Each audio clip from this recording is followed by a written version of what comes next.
Morning बच्चों, आज का टॉपिक है इलेक्ट्रोमैग्नेटिक स्पेक्ट्रम। इलेक्ट्रोमैग्नेटिक स्पेक्ट्रम को हिंदी में कहेंगे विद्युत चुंबकीय स्पेक्ट्रम।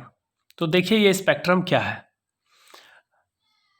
ये यहाँ पर लिखा हुआ है gamma ray, X ray, ultraviolet, विवग्योर, इंफ्रारेड, माइक्रोवेव्स, रेडियो वेव्स। तो यहाँ पर ये जितने भी वेव्स हैं ये सभी मिलकर एक इलेक्ट्रोमैग्नेटिक स्पेक्ट्रम तैयार करते हैं। इलेक्ट्रोमैग्नेटिक स्पेक्ट्रम में सारे इलेक्ट्रोमैग्नेटिक वेव को उसके बढ़ते हुए वेवलेंथ या उसके घटते हुए फ्रीक्वेंसी के हिसाब से अरेंज किया जाता है। ये देखिए ध्यान से, ये एक्स रे क्या है? इलेक्ट्रोमैग्नेटिक वेव है। गामा रे इलेक्ट्रोमैग्नेटिक वेव है, एक्स रे इलेक्ट्रोमैग्नेटिक वेव है, अल्ट्रावायलेट इलेक्ट्रोमैग्नेटिक वेव है, विवग्योर भी इलेक्ट्रोमैग्नेटिक वेव है। ये जो विवग्योर है इसको विजिबल लाइट कहते हैं, और बाकी ये तीनों और इधर से ये तीनों ये इनविजिबल है। ठीक है। इंफ्रारेड ये भी इलेक्ट्रोमैग्नेटिक वेव है, माइक्रोवेव इलेक्ट्रोमैग्नेटिक वेव है, और रेडियो वेव भी इलेक्ट्रोमैग्नेटिक वेव है। तो जितने भी इलेक्ट्रोमैग्नेटिक वेव हैं उनको बढ़ते हुए वेवलेंथ या घटते हुए फ्रीक्वेंसी के अकॉर्डिंग अगर सजा दिया जाए तो इस प्रकार बने टेबल को हम इलेक्ट्रोमैग्नेटिक स्पेक्ट्रम कहते हैं। तो ये आपके सामने इलेक्ट्रोमैग्नेटिक स्पेक्ट्रम है। इसमें सबसे बड़ा वेवलेंथ किसका है? रेडियो वेव का। उससे छोटा वेवलेंथ है माइक्रोवेव का। उससे छोटा है इंफ्रारेड का। उससे छोटा रेड, उससे छोटा वायलेट, उससे छोटा अल्ट्रावायलेट, एक्सरे, गामा रे। यानी वेवलेंथ की बात की जाए तो सबसे बड़ा वेवलेंथ है रेडियो वेव का। अगर हम फ्रीक्वेंसी की बात करें तो जिसका वेवलेंथ सबसे बड़ा है उसका फ्रीक्वेंसी सबसे कम है, जिसका वेवलेंथ सबसे कम है उसका फ्रीक्वेंसी सबसे ज़्यादा है। तो गामा रे का फ्रीक्वेंसी सबसे अधिक है। और चूंकि फोटोन का एनर्जी फ्रीक्वेंसी के डायरेक्टली प्रोपोर्शनल है, E is equal to H nu, तो energy of photon is directly proportional to frequency, इसलिए गामा रे का जो फोटोन होगा उसका एनर्जी सबसे अधिक होगा, और सबसे कम एनर्जी होगा रेडियो वेव फोटोन का। क्योंकि जितना भी इलेक्ट्रोमैग्नेटिक वेव है इसको आप दो नज़रिए से देख सकते हैं। या तो मान के चलो ये वेव है, या मान के चलो ये फोटोन का बीम है। तो अगर ये फोटोन का बीम है तो फोटोन की energy directly proportional to frequency, तो गामा रे के फोटोन की एनर्जी सबसे अधिक होती है। अब यहाँ फर्स्ट नंबर देखिए, रेडियो वेव। रेडियो वेव का वेवलेंथ 0.1 मीटर। 0.1 मीटर का मतलब कितना सेंटीमीटर हुआ? अगर हम इसको 100 से मल्टीप्लाई करें तो ये 10 सेंटीमीटर आएगा। तो रेडियो वेव का वेवलेंथ 10 सेंटीमीटर से बड़ा होता है। 10 सेंटीमीटर आपको अंदाज आ रहा है, इतना बड़ा वेवलेंथ, इससे भी बड़ा। यानी 0.1 मीटर का मतलब हो गया 10 सेंटीमीटर। 10 सेंटीमीटर से बड़ा वेवलेंथ होता है रेडियो वेव का। 10 सेंटीमीटर से लेके लगभग 100 सेंटीमीटर यानी 1 मीटर तक वेवलेंथ होता है रेडियो वेव का। माइक्रोवेव का वेवलेंथ उससे छोटा होगा, 0.1 मीटर से 1 मिलीमीटर, यानी 10 सेंटीमीटर से 1 मिलीमीटर। ये घटता हुआ क्रम है। आप देखिए रेडियो वेव का वेवलेंथ सबसे बड़ा है। रेडियो वेव का जो ये लैम्डा है सबसे अधिक है, कितना? 10 सेंटीमीटर से भी ज़्यादा। माइक्रोवेव का उससे छोटा है, 10 सेंटीमीटर से 1 मिलीमीटर। इंफ्रारेड का वेवलेंथ उससे भी छोटा है, 1 मिलीमीटर से 700 नैनोमीटर। विवग्योर का उससे भी छोटा है, 700 नैनोमीटर से 400 नैनोमीटर। आपने पढ़ा होगा रेड लाइट का जो वेवलेंथ होता है वो 700 नैनोमीटर, और वायलेट का जो वेवलेंथ होता है वो 400 नैनोमीटर। अल्ट्रावायलेट का वेवलेंथ और कम हो गया, 400 नैनोमीटर से 1 नैनोमीटर। एक्सरे का और कम, 1 नैनोमीटर से लेके 10⁻³ नैनोमीटर, यानी 0.001 नैनोमीटर। और गामा रे का वेवलेंथ सबसे कम होता है, 10⁻³ नैनोमीटर से भी कम होता है। अब हम देखते हैं फ्रीक्वेंसी। आप जानते हैं C बराबर होता है एफ लेमडा। यहाँ पर देखिए V बराबर एफ लेमडा, तो लाइट का स्पीड C है, फ्रीक्वेंसी F है और वेवलेंथ लेमडा है। तो फ्रीक्वेंसी बराबर हो जाएगा, यानी F बराबर हो जाएगा C/λ। अब लाइट का स्पीड है 3 × 10⁸ मीटर पर सेकेंड, और किसी भी इलेक्ट्रोमैग्नेटिक वेव का स्पीड यही है। अब यहाँ पर देखिए वेवलेंथ का वैल्यू अगर हम 0.1 मीटर डालते हैं तो फ्रीक्वेंसी का वैल्यू कितना आएगा? ये 0.1 ऊपर जाकर 10 होगा, तो 8 और ये 1 9 हो जाएगा। 3 × 10⁻⁹ हर्ट्ज, ये हो गया फ्रीक्वेंसी की वैल्यू। तो इसका मतलब रेडियो वेव का वेवलेंथ 0.1 मीटर से ज़्यादा होता है, लेकिन इसकी फ्रीक्वेंसी 3 × 10⁹ हर्ट्ज से कम होती है। रेडियो वेव का वेवलेंथ 0.1 मीटर से ज़्यादा होता है और इसकी फ्रीक्वेंसी 3 × 10⁹ हर्ट्ज से कम होती है।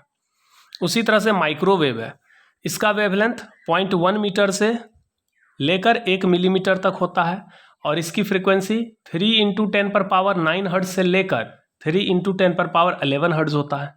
तो फ्रीक्वेंसी लगातार बढ़ते चले जाता है। इस तरह से देखिए 3 × 10⁻11 हर्ट्ज से लेकर 4.28 × 10⁻14 हर्ट्ज, ये आपका हो गया इंफ्रारेड। विजिबल लाइट का फ्रीक्वेंसी हो गया 4.28 × 10⁻14 हर्ट्ज से लेकर 7.5 × 10⁻14 हर्ट्ज।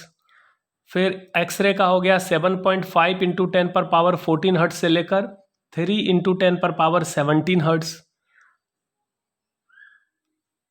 सॉरी, ये अल्ट्रावायलेट का था। एक्सरे का हो गया 3 × 10⁻17 हर्ट्ज से लेकर 3 × 10⁻20 हर्ट्ज। और गामा रे का फ्रीक्वेंसी सबसे अधिक है, 3 × 10⁻20 हर्ट्ज से भी ज़्यादा।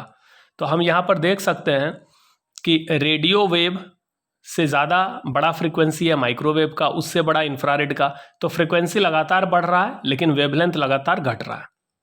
जिसका फ्रीक्वेंसी ज़्यादा होगा उसका वेवलेंथ कम, जिसका फ्रीक्वेंसी कम उसका वेवलेंथ ज़्यादा। तो ये जितना भी इलेक्ट्रोमैग्नेटिक वेव है, हम सारे वेव के बारे में डिस्कस करेंगे। ये रेडियो वेव, माइक्रोवेव, इस सब इलेक्ट्रोमैग्नेटिक वेव कैसे प्रोड्यूस होता है, इस सब का क्या यूज है, इसके बारे में अब हम लोग चर्चा करेंगे। तो चलिए इस टॉपिक को लिखना स्टार्ट करिए और ये कैसे प्रोड्यूस होता है ये सब भी हम लोग देखते चलेंगे।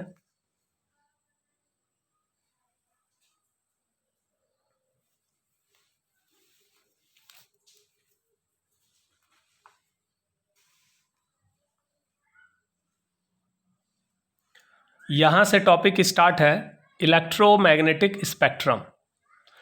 ये क्वेश्चन शॉर्ट में आता है कि इलेक्ट्रोमैग्नेटिक स्पेक्ट्रम क्या है, तो आपको एक लाइन में जवाब देना है, the classification of electromagnetic wave according to frequency और wavelength is called electromagnetic spectrum.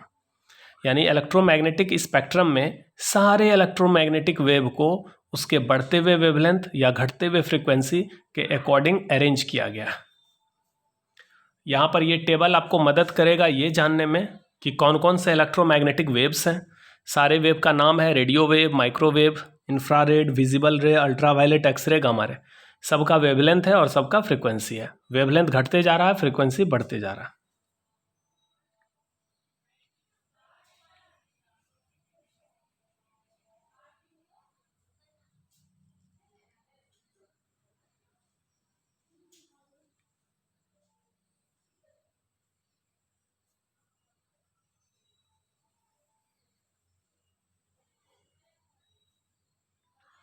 अब देखिए फर्स्ट नंबर में है रेडियो वेव। रेडियो वेव क्या है? Radio waves are produced by accelerated motion of charges in conducting wire. यानी radio तरंग की उत्पत्ति होती है चार्ज के एक्सेलरेटेड मोशन से कंडक्टिंग वायर में। तो कंडक्टिंग वायर समझ रहे हैं, एक चालक तार है, एक मेटल का वायर है, जिसमें जब एसी करंट फ्लो होता है तो एसी करंट फ्लो होता है तो इसका मतलब इलेक्ट्रॉन यूनिफॉर्म वेलोसिटी से मूव नहीं करता है बल्कि एक्सेलरेटेड मोशन होता है। तो इस तरह से अगर किसी वायर में एसी करंट फ्लो हो रहा है तो चार्ज हमेशा एक्सेलरेटेड मोशन में होता है और ऐसे ही चार्ज के द्वारा रेडियो तरंग की उत्पत्ति होती है, that is by AC circuit. यानी एसी सर्किट में एसी करंट फ्लो होता है और एसी करंट का मतलब वेरिएबल करंट, यानी वहाँ पर चार्ज का वेलोसिटी वेरी करता है, यानी चार्ज एक्सेलरेटेड मोशन में होता है। और जब भी चार्ज एक्सेलरेटेड मोशन में होगा तो रेडियो वेव की उत्पत्ति होगी। Radio waves are produced by accelerated motion of charges in conducting wire, that is by AC circuit in which the AC current oscillates at the frequency of radio wave. तो AC current का जो frequency होगा वही frequency radio wave का होगा। तो अगर आपसे पूछा जाए रेडियो तरंग की उत्पत्ति कैसे होती है तो लिखिएगा रेडियो वेव की उत्पत्ति होती है एसी सर्किट में एसी करंट द्वारा, और एसी करंट की जो फ्रीक्वेंसी होगी वही रेडियो वेव की फ्रीक्वेंसी होती है। इसका यूज़ देखिए, radio waves are used in communication system. आपको मैंने बताया था जो कम्युनिकेशन सिस्टम में हम लोग कैरियर वेव की तरह रेडियो वेव का इस्तेमाल करते हैं। सेकेंड नंबर है microwaves. Microwaves are produced by special vacuum tubes. एक वैक्यूम ट्यूब होता है, इस वैक्यूम ट्यूब के द्वारा माइक्रोवेव प्रोड्यूस किए जाते हैं। माइक्रोवेव का इस्तेमाल होता है, microwaves are used in radar system. Radar system में माइक्रोवेव का इस्तेमाल होता है। साथ ही साथ माइक्रोवेव ओवन, इसका नाम आपने जरूर सुना होगा। ये खाना गर्म करने के लिए एक मशीन आता है जिसको हम लोग माइक्रोवेव ओवन कहते हैं, तो इसका भी इस्तेमाल, इसमें भी माइक्रोवेव का इस्तेमाल किया जाता है।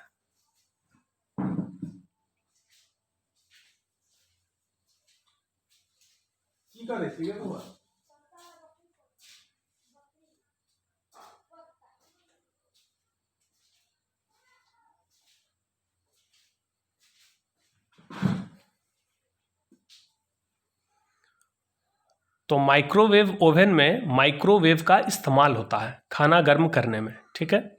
तो माइक्रोवेव का इस्तेमाल हो गया एक रडार सिस्टम में और एक माइक्रोवेव ओवन में। रेडियो वेव का इस्तेमाल होता है कम्युनिकेशन सिस्टम में। अब देखिए infrared rays. Infrared rays are produced by hot bodies during transition of electrons in an atom. जब किसी भी चीज़ को हम गर्म करते हैं, जैसे लोहे के एक रॉड को आप बहुत हाई टेम्परेचर पे गर्म करिएगा तो फिर वह गर्म होने के बाद वह हीट रेडिएट करता है, उसी में आपका इंफ्रारेड भी होता है। लोहा का एक गर्म छड़ जब ठंडा होने के लिए छोड़ा जाता है तो उससे बहुत सारा रेडिएशन निकलता है, विजिबल लाइट भी निकलता है। तो विजिबल लाइट तो हम देख पाते हैं, लेकिन उसके साथ साथ इंफ्रारेड भी निकलता है जो नहीं दिखता। It is also obtained by sun. और सनलाइट में भी इंफ्रारेड रेज होता है। सनलाइट में तो 7 कलर है ही, साथ ही साथ इंफ्रारेड भी है और थोड़ा बहुत अल्ट्रावायलेट भी होता है। It keeps our atmosphere warm. देखिए इसका यूज क्या है। तो यह जो इंफ्रारेड है यह हमारे वातावरण को गर्म रखता है to sustain life on earth. तो पृथ्वी पर जो ये लाइफ है, ये जिंदगी है, इसको सस्टेन करने के लिए, इसको बनाए रखने के लिए ये एटमॉस्फेयर का गर्म रहना ज़रूरी है। अगर मान लीजिए पृथ्वी पर हर जगह टेम्परेचर का वैल्यू -60 -80 चला जाए तो आदमी जिंदा नहीं बचेगा। तो इसीलिए आदमी को जीने के लिए या पेड़ पौधे को जीवित रखने के लिए जो वातावरण का तापमान चाहिए उसको बनाए रखने में ये इंफ्रारेड मदद करता है।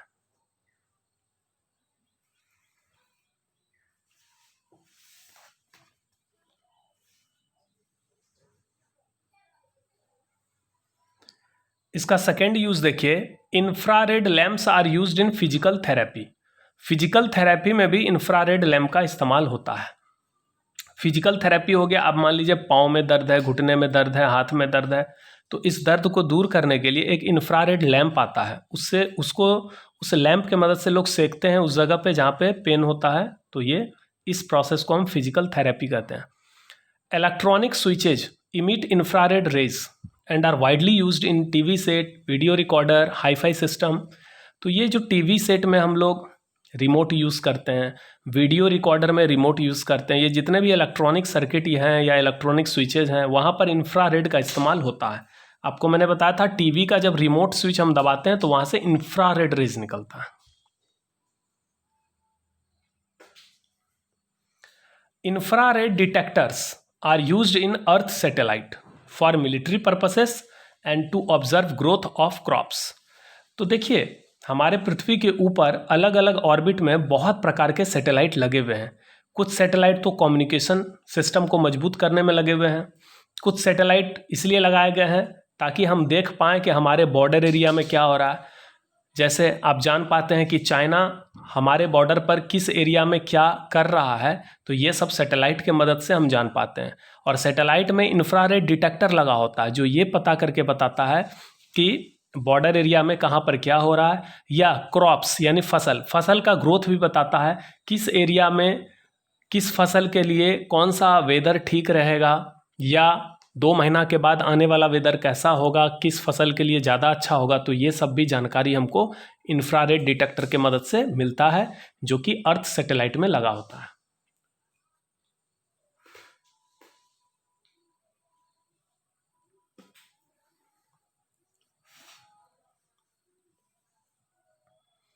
नेक्स्ट है विजिबल रेज।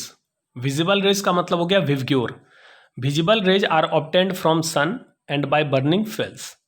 जब सनलाइट में भी आपका विजिबल रे है और जब किसी चीज़ को हम जलाते हैं, फ्यूल को, ईंधन को जलाते हैं या मोमबत्ती जलाते हैं, कैंडल जलाते हैं, बल्ब जलाते हैं, तो वहाँ से भी हमको विजिबल रे मिलता है। It produces the sensation of vision. तो इसका एक यूज़ है कि यह हमको देखने का सेंस देता है। अगर ये विजिबल रे नहीं होता तो आँख बेकार हो जाता, फिर आँख देख ही नहीं पाता। Ultraviolet rays are produced by sun. और ये जो अल्ट्रा वायलेट रे है, पराबैंगनी किरण, यह भी सन के द्वारा ही प्राप्त होता है। ओजोन लेयर में छेद हो रहा है, इस वजह से अल्ट्रा वायलेट रे बहुत मात्रा में पृथ्वी पे आ रहा है। It is also produced by special lamps and very hot body. कोई वस्तु अगर बहुत गर्म कर दीजिए तो जब वो ठंडा होने लगता है तो वहाँ पर इंफ्रारेड भी निकलता है, विजिबल भी निकलता है, अल्ट्रा वायलेट भी निकलता है। और कुछ स्पेशल लैंप है जो अल्ट्रा वायलेट रे को प्रोड्यूस करते हैं। अल्ट्रा वायलेट रे का क्या यूज है? पहला यूज देखिए, ultraviolet rays are used in the purification of water. यानी पानी को शुद्ध करने में अल्ट्रा वायलेट रे का इस्तेमाल होता है। आजकल देखिए वाटर प्यूरिफायर कई कंपनियां बेच रही है, एक्वागार्ड है, बहुत सारा कंपनी है, तो इसमें एक्वागार्ड नंबर 1 पे है। तो उसमें क्या होता है, अल्ट्रा वायलेट रे का इस्तेमाल होता है पानी के जर्म्स को मारने के लिए। तो अल्ट्रा वायलेट रेज में इतना एनर्जी होता है वो कि वो वाटर में छिपे छोटे छोटे जर्म को क्या करता है, जो भी लिविंग जर्म्स हैं उसको वो किल करता है, मारता है। सेकेंड है, ultraviolet rays are good source of vitamin D. हम लोग धूप में बैठते हैं, आप जानते हैं, बचपन से भी पढ़ते आए हैं कि धूप में बैठने से विटामिन डी की प्राप्ति होती है। तो धूप में अल्ट्रा वायलेट रे होता है और ultraviolet ray vitamin D का एक बढ़िया स्रोत है, but harmful for our skin and eye. अब विटामिन डी का बढ़िया सोर्स है, यह सोच के हम धूप में बैठते हैं, लेकिन बहुत अधिक देर तक धूप में बैठने से आपके स्किन को और आँख को नुकसान हो सकता है, इसलिए नॉर्मली थोड़ा बहुत बैठना चाहिए। अब देखिए एक सर्जरी होता है जिसको हम लोग लासिक सर्जरी कहते हैं, LASIK। इसका पूरा नाम है, L का मतलब हो गया लेज़र, A का मतलब असिस्टेड, S का मतलब C2, K का मतलब कीरेटोमाइलियसिस, laser assisted in C2 keratomileusis. तो in LASIK eye surgery these rays are produced. तो एक आँख का सर्जरी होता है जिसमें अल्ट्रा वायलेट रे का यूज़ किया जाता है, जिसको बोलते हैं लासिक। जिसने भी आँख का सर्जरी करा है उसको पता है कि एक लासिक आई सर्जरी होता है जिसमें अल्ट्रा वायलेट रे का इस्तेमाल किया जाता है इस सर्जरी में। नेक्स्ट है एक्सरे।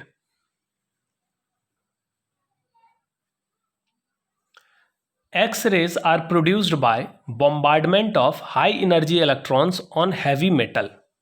एक भारी मेटल पर जब हम लोग हाई एनर्जी इलेक्ट्रॉन यानी बहुत हाई स्पीड से इलेक्ट्रॉन आता है और किसी हेवी मेटल से टकराता है तो वहाँ पर एक्सरे की उत्पत्ति होती है।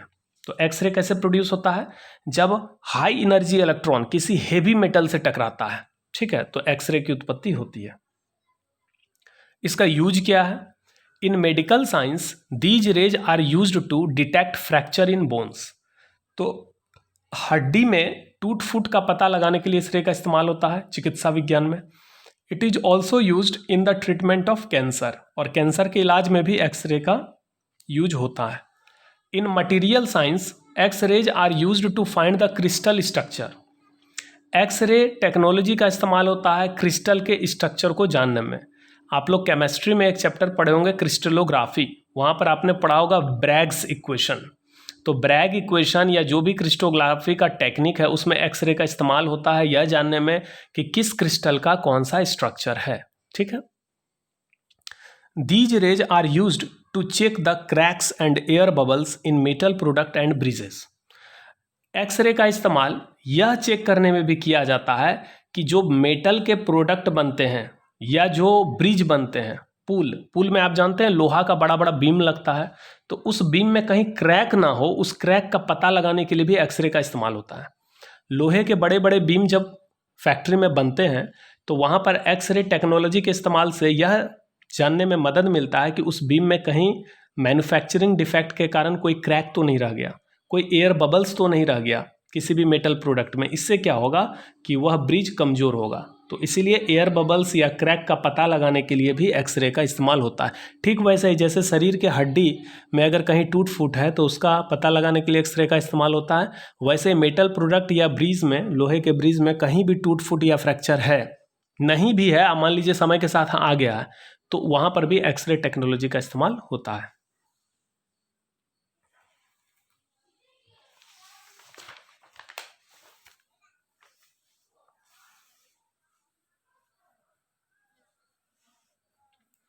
नेक्स्ट देखिए गामा रेज।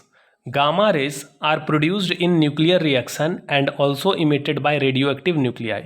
गामा रे की उत्पत्ति न्यूक्लियर रिएक्शन में होता है। आपको मैंने बताया था जब रेडियो एक्टिविटी होता है तो कोई भी न्यूक्लियस अनस्टेबल होकर टूटने लगता है, जिसमें अल्फा बीटा गामा रे की उत्पत्ति होती है। गामा रे काफ़ी हार्मफुल होता है and also emitted by radioactive nuclei. और जो रेडियो एक्टिव न्यूक्लियस होते हैं वह जब टूटते हैं तो उसमें भी गामा रे की उत्पत्ति होती है। इसका यूज़ क्या है? In medical science gamma rays are used in the treatment of cancer and tumour. Brain tumour हो या किसी भी प्रकार का ट्यूमर हो या फिर कैंसर हो तो उसके इलाज में गामा रे का इस्तेमाल होता है।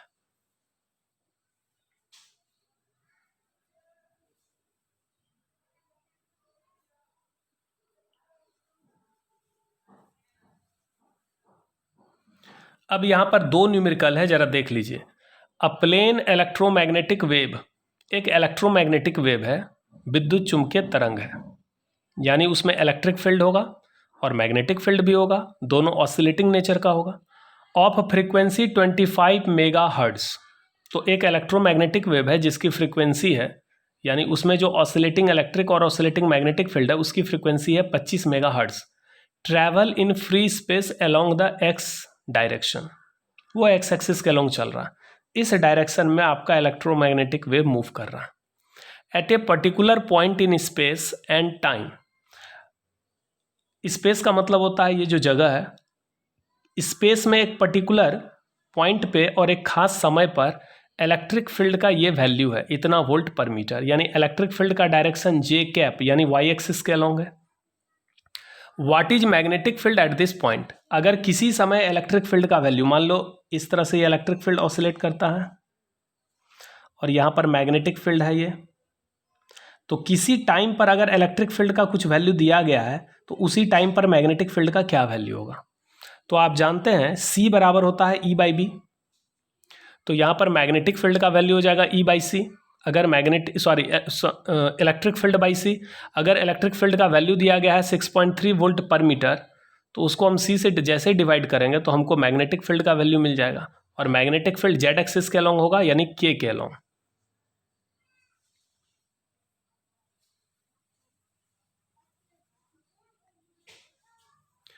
The magnetic field in a plane electromagnetic wave is given by By equal to 2 into 10 per power minus 7 sine 0.5 into 10 per power 3x plus 1.5 into 10 per power 11 t Tesla. What is the wavelength and frequency of the wave? Write an expression for the electric field. तो अब देखिए, जो electromagnetic wave होता है उसमें दो field होता है, oscillating electric field, oscillating magnetic field. तो मैग्नेटिक फील्ड का आपको इक्वेशन मैंने बताया था B equal to B not sine omega T plus K X. यहाँ पर बी नॉट के जगह 2 इंटू 10 पर पावर माइनस 7 है, तो ये हो गया आपका peak value of magnetic field. के इंटू एक्स यानी ये के का वैल्यू हो गया 0.5 इंटू 10 पर पावर 3, तो के का वैल्यू हो गया 0.5 इंटू 10 पर पावर 3। लेकिन के का फॉर्मूला होता है 2 पाई बाई लेमडा, जिसका वैल्यू ये हो गया, सॉल्व करने पर लेमडा मिल जाएगा 1.26 सेंटीमीटर। साथ ही साथ ओमेगा इंटू टी, तो यहाँ पर टी है, ये मतलब ये चीज़ ओमेगा है, तो ओमेगा का वैल्यू मिल गया 1.5 इंटू 10 पर पावर 11। तो ओमेगा का फॉर्मूला होता है 2 pi F, angular frequency equal to 2 pi into linear frequency, तो यहाँ से आपको लीनियर फ्रिक्वेंसी मिल जाएगा 23.9 गीगाहर्ट्ज़।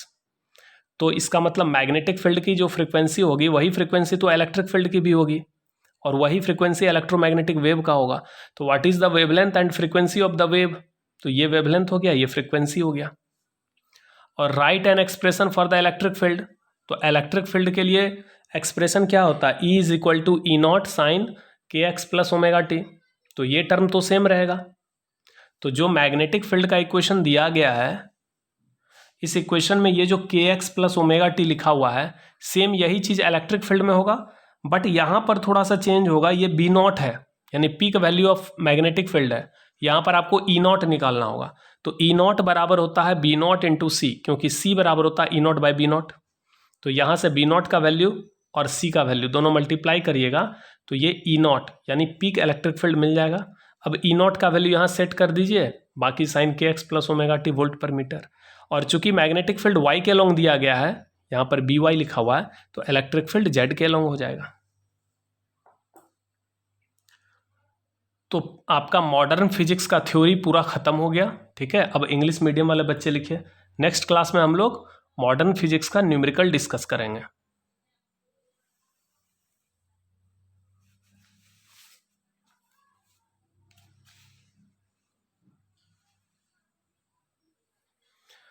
आज का टॉपिक यहाँ से स्टार्ट है, इलेक्ट्रोमैग्नेटिक स्पेक्ट्रम, इसको लिखिए।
इंफ्रारेड रेज को हिंदी में अवरक्त तरंग कहा जाता है। रेड के बाद इंफ्रारेड, रेड को रक्त कहेंगे और इंफ्रारेड को अवरक्त।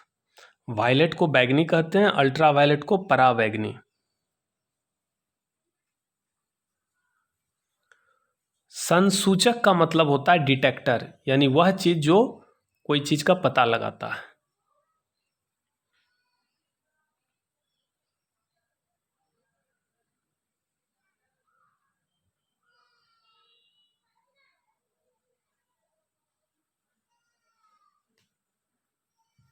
ये सारा चीज़ अभी हम एक्सप्लेन कर चुके हैं इंग्लिश मीडियम वाले में, तो हिंदी मीडियम के बच्चे पूरा वीडियो देखेंगे।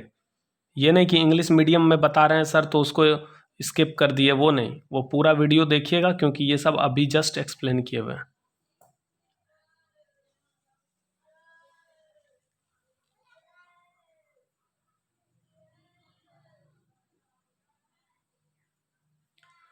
एक एक करके जितना भी इलेक्ट्रोमैग्नेटिक वेव है सबका यूज बता रहे हैं और सारे वेव कैसे प्रोड्यूस होते हैं वह बता रहे हैं। क्योंकि यहाँ से शॉर्ट क्वेश्चन आते हैं, जैसे आपसे पूछा जाएगा अल्ट्रा वायलेट रे का क्या उपयोग है 2 नंबर में, तो यहाँ पर बहुत सारा यूज़ मैंने दिया है। पूछा जाएगा एक्स रे की उत्पत्ति कैसे होती है और इसके क्या उपयोग हैं, इस तरह के क्वेश्चन आते हैं शॉर्ट में।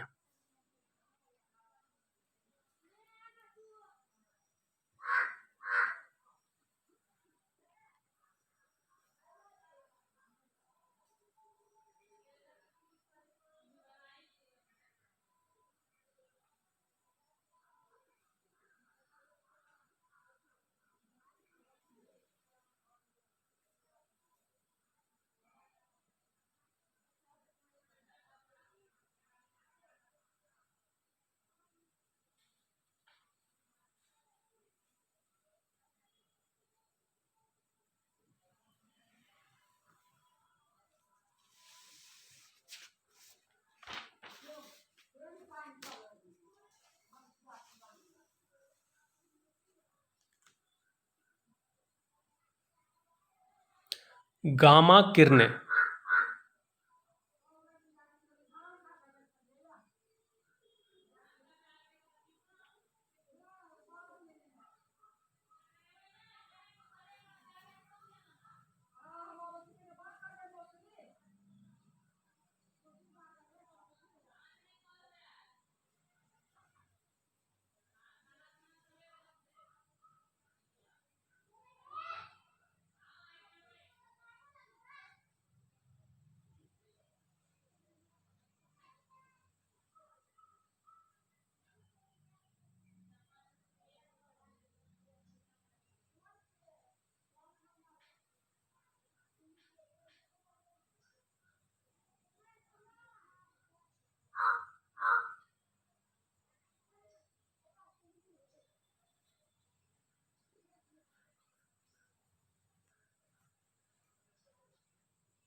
तो यहाँ पे मॉडर्न फिजिक्स का थ्योरी ख़त्म हो गया। नेक्स्ट क्लास में हम लोग मॉडर्न फिजिक्स का कुछ न्यूमेरिकल डिस्कस करेंगे। ठीक है, थैंक यू।